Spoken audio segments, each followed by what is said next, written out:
Des lutins tourmentèrent la gentille fille, regret amer. 7 jours plus tard, elle les a fait rampants et prier pour la pitié. Géraldine Dubois, 17 ans, avait maîtrisé l'art de se faire oublier. À peine 1,50 m, avec une silhouette menue, des cheveux châtain clair mi-longs qu'elle portait toujours en une natte désordonnée et des vêtements soigneusement choisis dans les magasins à bas prix pour ne pas attirer l'attention, elle se faufilait dans les couloirs du lycée Crestwood comme de la vapeur. Ses parents avaient déménagé dans ce village tranquille de la Marne il y a 4 mois, lorsque sa mère avait trouvé du travail à la sucrerie locale. Et Géraldine s'était donné pour mission de se fondre dans le décor jusqu'à la fin de l'année scolaire.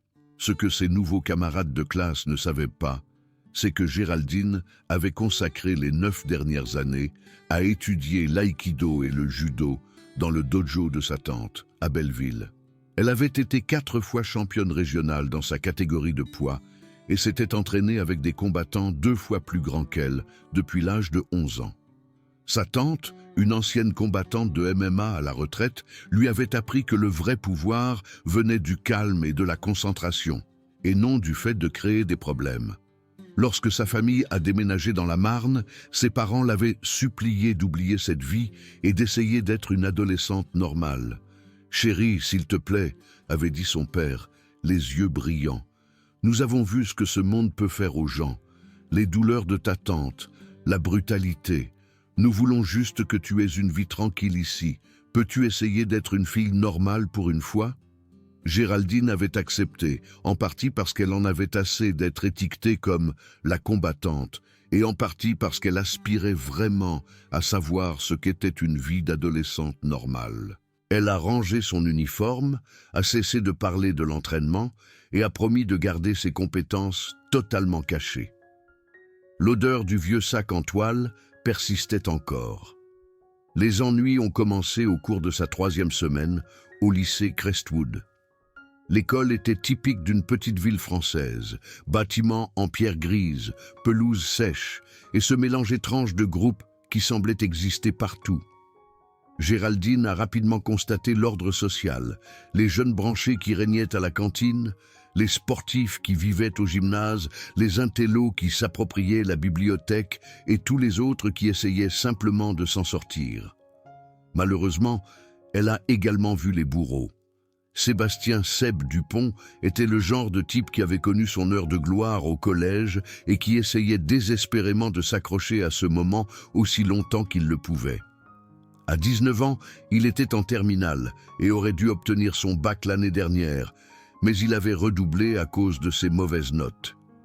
Il était petit, étroit d'épaules, avec une attitude prétentieuse qui venait du fait de n'avoir jamais été défié. Ses 2 acolytes étaient tout aussi insignifiants. Benoît Ben Lemaire, un gamin maigre avec un bégaiement qui gloussait beaucoup trop aux blagues de Seb, et Stéphane Sté Martin, un garçon grassouillet qui semblait vivre uniquement pour faire sentir Seb important. Leur première rencontre a eu lieu un mercredi pendant la pause déjeuner.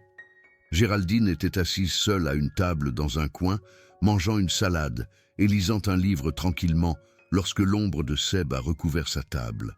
L'odeur de son eau de Cologne bon marché a envahi l'air. « Tiens, regarde ce qu'on a là », a dit Seb, s'asseyant sur la chaise en face d'elle sans demander. Ben et Sté se tenaient derrière lui comme des gardes. « T'es la nouvelle, c'est ça? Celle qui vient de la région parisienne ?» Géraldine a levé les yeux de son livre, remarquant immédiatement le regard méchant dans les yeux de Seb. Elle l'avait vu trop souvent, le regard de quelqu'un qui avait trouvé ce qu'il croyait être une cible facile. « Je suis Géraldine », a-t-elle dit doucement, fermant son livre. « Eh oui, je viens de Belleville. »« Belleville » a répété Ben d'une voix moqueuse, sa voix craquant. « Ouh, chic, tu te crois mieux que nous, les gens de la campagne, hein ?»« Je ne pense pas du tout ça », a répondu Géraldine, sa voix égale. « J'essaie juste de manger ma salade. » Seb s'est penché en avant, son sourire devenant méchant. « Tu sais, la nouvelle, il y a une sorte de règle tacite ici à Crestwood. Les nouveaux élèves doivent faire preuve d'un peu de respect envers ceux d'entre nous qui sont là depuis plus longtemps. C'est comme ça que ça marche. » Géraldine a senti l'oppression familière dans sa poitrine qui précédait toujours un combat. Chaque leçon que sa tante lui avait inculquée l'incitait à prendre le contrôle tout de suite, à montrer à ses garçons qu'elle n'était pas quelqu'un avec qui il fallait plaisanter.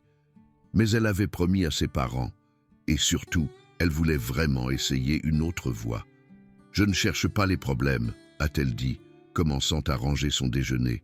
« Je vais juste manger ailleurs. »« Oh, mais on n'a pas fini de parler », a dit Sté, posant sa main sur son bras alors qu'elle essayait de se lever. « Tu vois, ce respect dont je parlais, ce n'est pas seulement une question d'attitude.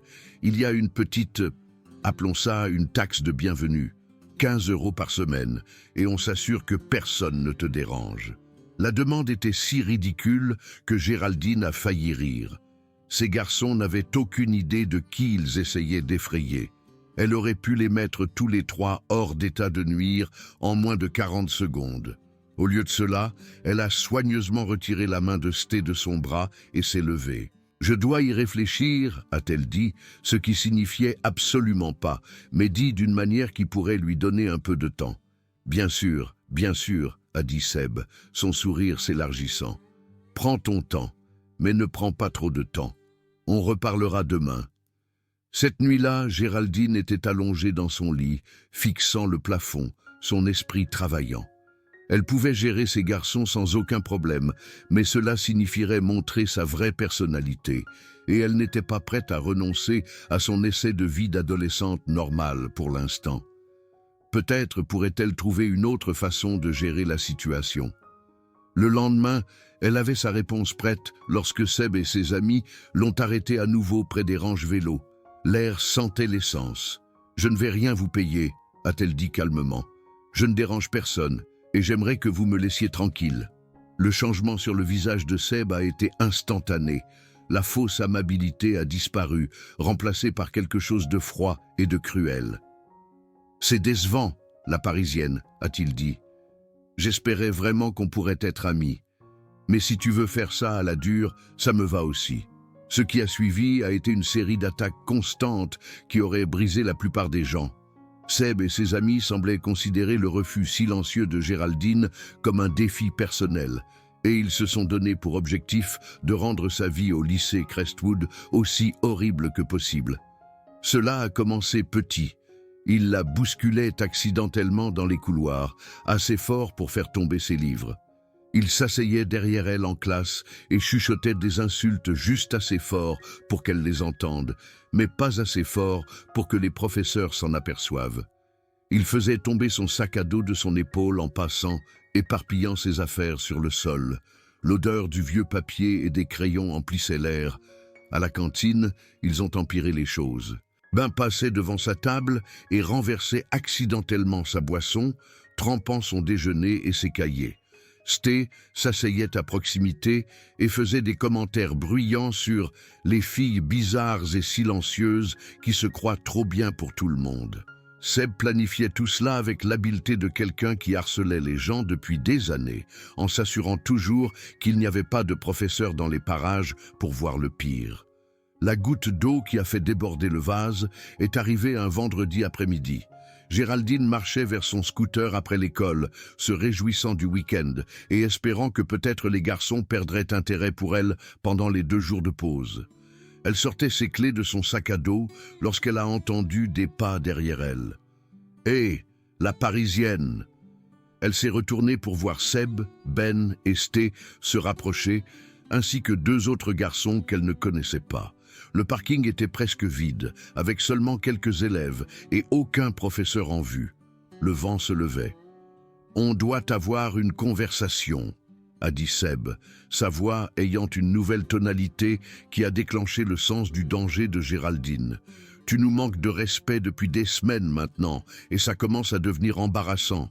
Les gens vont penser qu'on est mou si on laisse une petite Parisienne nous marcher dessus. » « Je n'ai marché sur personne, » a dit Géraldine, sa voix calme même si son cœur battait la chamade. « J'essaie juste de me mêler de mes affaires. »« C'est ça le problème, » a dit Ben s'approchant. « Tes affaires sont nos affaires maintenant. Tu vois, quand quelqu'un déménage dans notre ville, va dans notre lycée et ensuite se comporte comme s'il était trop bien pour suivre nos règles, ça devient notre problème. Il a fait craquer nerveusement ses doigts. L'un des garçons qu'elle ne connaissait pas, un petit garçon aux cheveux gras, a pris la parole. Peut-être qu'elle a besoin d'une leçon de savoir-vivre. L'esprit de Géraldine travaillait vite, évaluant la situation. 5 contre 1, personne ne regarde, aucun moyen d'appeler à l'aide.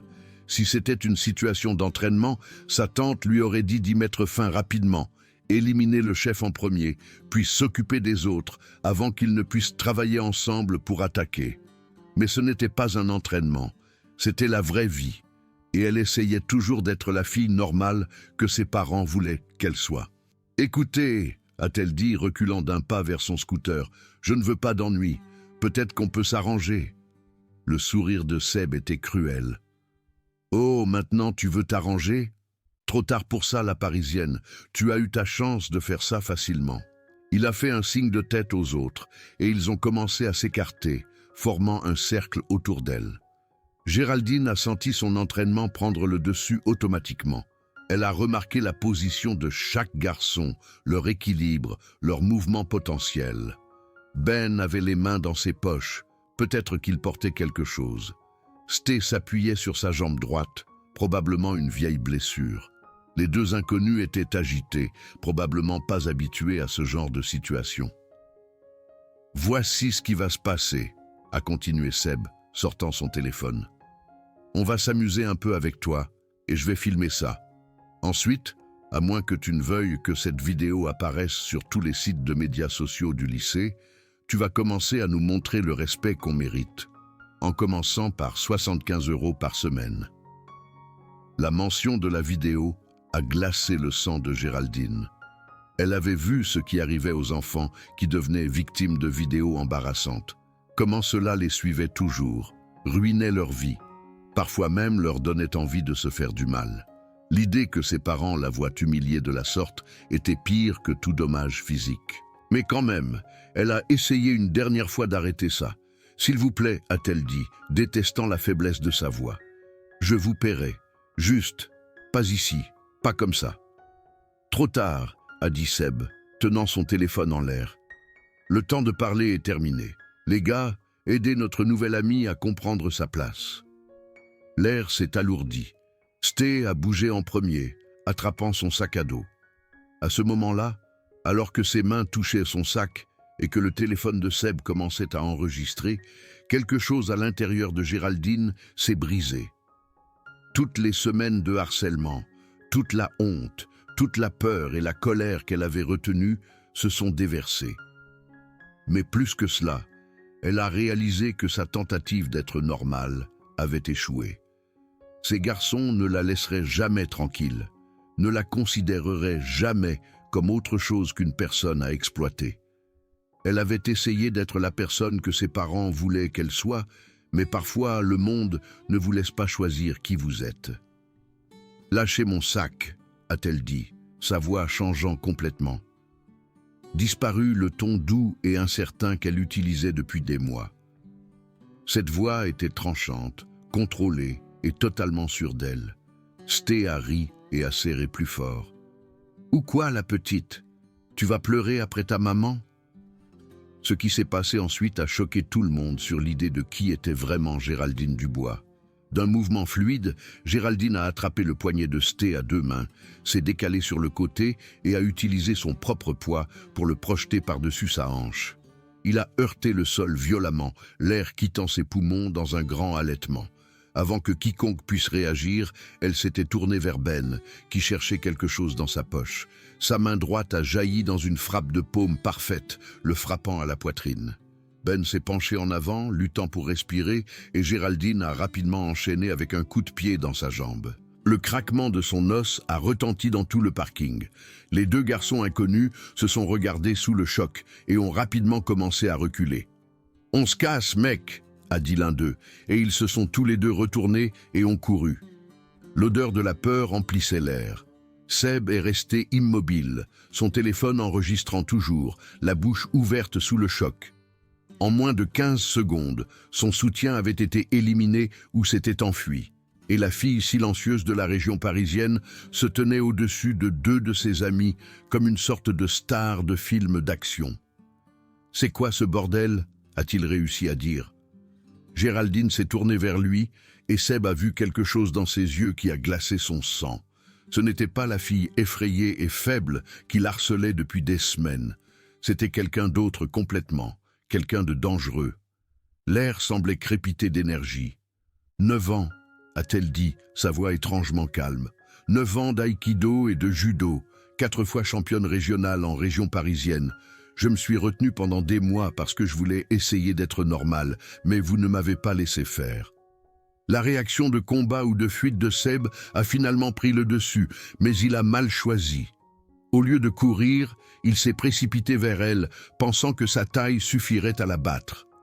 Géraldine s'est écartée facilement de sa course maladroite, a attrapé son bras et a utilisé une simple projection pour le faire s'écraser au sol.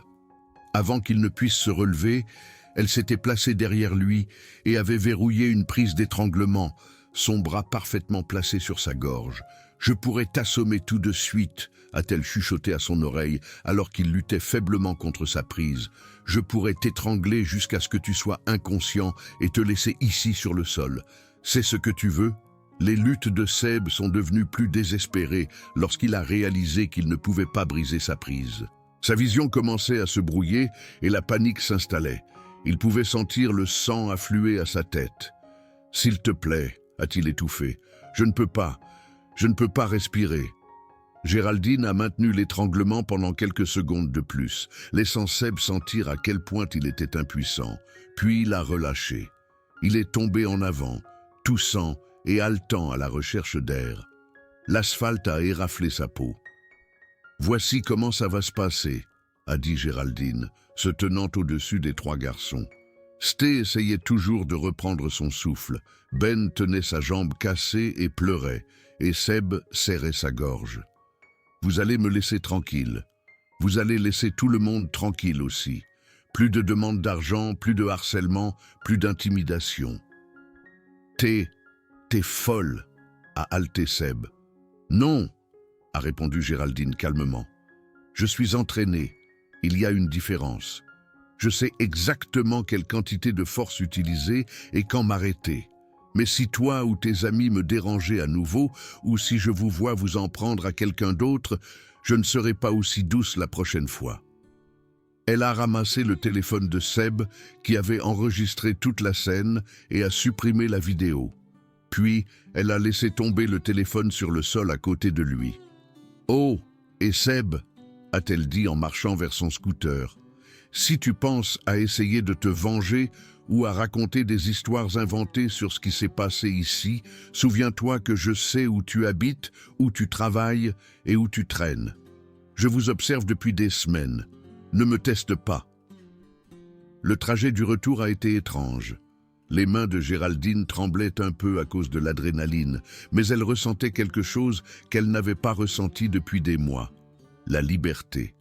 Le stress constant qu'elle portait, la peur qui la suivait dans les couloirs du lycée Crestwood avait finalement disparu. Le vent fouettait ses cheveux. Quand elle est rentrée à la maison, ses parents ont immédiatement su que quelque chose était différent. Il y avait une confiance dans sa démarche, un calme dans ses yeux qu'ils n'avaient pas vu depuis leur déménagement dans la Marne. « Comment s'est passée l'école aujourd'hui, ma chérie ?» a demandé sa mère avec précaution. « Mieux, » a dit Géraldine avec un petit sourire. « Beaucoup mieux. » Ce week-end-là, elle a déballé son équipement d'entraînement pour la première fois depuis le déménagement. Le lundi matin, elle est entrée au lycée Crestwood la tête haute, portant des vêtements qui lui allaient bien au lieu des vêtements amples et informes dans lesquels elle se cachait. Le changement dans l'atmosphère du lycée a été instantané et énorme. Le mot de ce qui s'était passé sur le parking s'était répandu pendant le week-end, grandissant au fur et à mesure qu'on le racontait, jusqu'à ce que Géraldine ait soi-disant affronté la moitié de l'équipe de lutte à elle seule. La vérité était déjà assez incroyable, mais les histoires de lycée avaient tendance à prendre de l'ampleur. Seb, Ben et Sté étaient introuvables pendant les premiers jours de la semaine. Quand ils sont finalement revenus, c'étaient des personnes différentes. La fanfaronnade de Seb avait disparu, remplacée par une énergie nerveuse qui le faisait sursauter au moindre bruit soudain. Ben portait un bandage sur sa jambe, manifestement cassée, et évitait de regarder qui que ce soit. Sté marchait prudemment, ressentant encore les effets de sa rencontre avec le sol.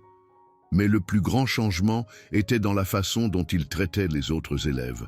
L'intimidation désinvolte, qui était leur marque de fabrique, avait disparu. Lorsqu'ils voyaient des élèves plus jeunes se faire harceler par d'autres, ils intervenaient en fait pour y mettre fin. Le bruit s'est répandu que Sébastien Dupont était devenu une sorte de personne anti-intimidation, bien que personne ne puisse comprendre pourquoi. La vérité était plus simple. Ils avaient peur de Géraldine et de ce qu'elle pourrait faire si elle les voyait revenir à leurs anciennes habitudes. Pour sa part, Géraldine s'est retrouvée dans une situation étrange. Des élèves qui ne lui avaient jamais parlé auparavant voulaient soudainement être ses amis. Des professeurs qui l'avaient à peine remarqué essayaient maintenant de l'impliquer dans les cours. Les jeunes populaires essayaient de la faire rejoindre leur groupe. Mais peut-être que le changement le plus important est venu des élèves qui avaient été eux-mêmes des cibles. Un jeune de seconde timide nommé Daniel est venu la voir après le déjeuner un jour, les yeux grands ouverts de respect et de remerciement. « J'ai entendu ce que tu as fait à Sébastien Dupont », a-t-il dit nerveusement. « Je voulais juste te dire merci. Il me prenait mon argent de déjeuner depuis le début de l'année, mais il s'est arrêté après la semaine dernière. » Des conversations similaires ont eu lieu toute la semaine, fille après fille, garçon après garçon, venant la remercier d'avoir mis fin à leur souffrance. Géraldine s'est rendue compte que Seb et ses amis avaient blessé beaucoup plus d'élèves qu'elle ne l'avait pensé, et ses actions les avaient tous libérés. 3 semaines après l'événement du parking, Sébastien Dupont a fait quelque chose que personne au lycée Crestwood n'avait jamais prévu. Il s'est excusé. Cela s'est produit pendant le déjeuner, devant toute la cantine. Seb s'est approché de la table de Géraldine, où elle était maintenant assise avec un groupe d'amis qu'elle s'était fait depuis qu'elle était sortie de sa coquille, et s'est raclé la gorge nerveusement. L'odeur des déjeuners scolaires planait lourdement dans l'air. « Géraldine » a-t-il dit, sa voix portant à travers la salle, soudainement silencieuse. « Je voulais m'excuser pour la façon dont je t'ai traité. Ce que j'ai fait était mal, et je suis désolé. » La cantine était totalement silencieuse. Les élèves aux tables voisines avaient cessé de manger pour regarder le spectacle jamais vu de Sébastien Dupont, l'ancien tyran du lycée, s'excusant auprès de la fille silencieuse de la région parisienne. « J'accepte tes excuses, » a dit Géraldine calmement. « Mais tu ne devrais pas t'excuser seulement auprès de moi, tu devrais t'excuser auprès de tous ceux que tu as blessés. » Seb a hoché la tête, le visage rouge de honte et de culpabilité. « Tu as raison. J'ai beaucoup réfléchi au genre de personne que j'étais et je n'aime pas ce que je vois. Je vais essayer d'être meilleur. » Au cours des semaines suivantes, Seb a tenu parole. Il a rejoint le programme d'aide par les pairs, a commencé à aider les élèves plus jeunes et est devenu un partisan des programmes de lutte contre l'intimidation. Ben et Sté ont suivi son exemple, et en moins d'1 mois, le groupe qui avait autrefois rendu le lycée Crestwood misérable était devenu des héros improbables pour les opprimés. Quant à Géraldine, elle a trouvé l'équilibre qu'elle recherchait. Elle n'était pas la fille invisible qu'elle avait essayé d'être, mais elle n'était pas non plus seulement connue pour ses compétences de combat. Elle a rejoint le club d'arts martiaux du lycée, a commencé à donner des cours d'autodéfense aux élèves intéressés et est devenue une voix pour ceux qui ne pouvaient pas parler pour eux-mêmes. Ses parents ont d'abord été inquiets lorsqu'ils ont appris ce qui s'était passé, mais ils ont fini par comprendre que leur fille avait trouvé un moyen d'utiliser sa force de manière positive. Elle ne cherchait pas les combats, mais elle n'avait plus peur de se défendre ou de défendre les autres quand elle en avait besoin. Le jour de la remise des diplômes, alors que Géraldine traversait la Seine pour recevoir son diplôme, elle a pensé au voyage qui l'avait amenée à ce moment. Elle avait appris que parfois on ne peut pas choisir d'être différent ou non. Parfois le monde fait ce choix pour vous. Mais vous pouvez choisir comment utiliser vos différences. Si vous voulez aider ou blesser, si vous voulez élever les autres ou les rabaisser. Sébastien Dupont a également obtenu son diplôme ce jour-là, ayant rattrapé ses cours ratés grâce à l'école d'été et au service communautaire. Alors qu'il se croisait après la cérémonie, il s'est arrêté et a tendu la main. Le soleil tapait sur l'asphalte. « Merci », a-t-il dit simplement, « de m'avoir montré qui j'étais en train de devenir et de m'avoir donné une chance d'être meilleur. » Géraldine lui a serré la main et a souri. « On fait tous des erreurs, Seb. L'important, c'est d'en tirer des leçons. » Des années plus tard, Géraldine deviendrait professeure d'arts martiaux et conseillère pour les jeunes, aidant les adolescents en difficulté à trouver de bonnes façons d'utiliser leur colère et leur frustration. Sébastien deviendrait travailleur social, consacrant sa vie à aider les jeunes à éviter les erreurs qu'il avait commises au lycée. Mais à ce moment-là, debout sur le parking du lycée Crestwood, leurs diplômes à la main, ils n'étaient que deux adolescents qui avaient appris l'une des leçons les plus importantes de la vie, que la vraie force ne consiste pas à contrôler les autres, mais à les protéger. Et parfois, ce sont les silencieux qu'il ne faut jamais sous-estimer.